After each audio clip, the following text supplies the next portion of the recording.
chers internautes, c'est un plaisir de vous retrouver pour une nouvelle édition d'information.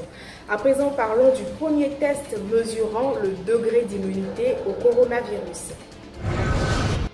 Le laboratoire de vaccinologie Pasteur Terravectis annonce avoir mis au point un test permettant d'indiquer le degré d'immunité d'une personne guérie du coronavirus.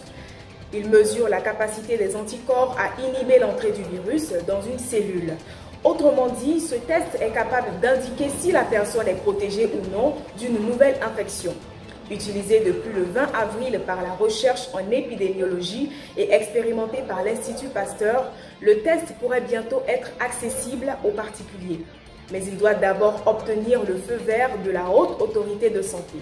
Pour cela, la fiabilité du test est particulièrement observée puisque le risque de faux positif, c'est-à-dire une personne détectée positive aux anticorps neutralisants, mais qui serait en réalité pas protégée, existe.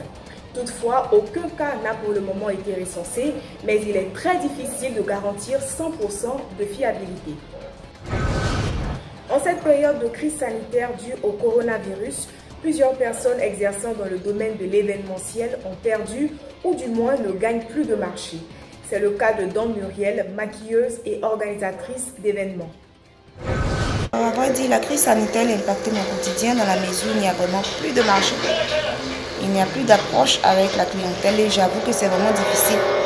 Mais on comprend bien que c'est notre bien. Il faut respecter les mesures à suivre, s'hydrater les mains avec le gel, se laver les mains aussi.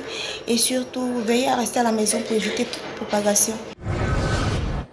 D'autres recommandations de l'OMS pour le mois de carême.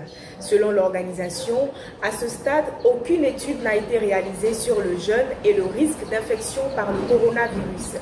Si les personnes en bonne santé devraient pouvoir jeûner pendant ce ramadan, les patients atteints de coronavirus devraient toutefois envisager de ne pas le faire.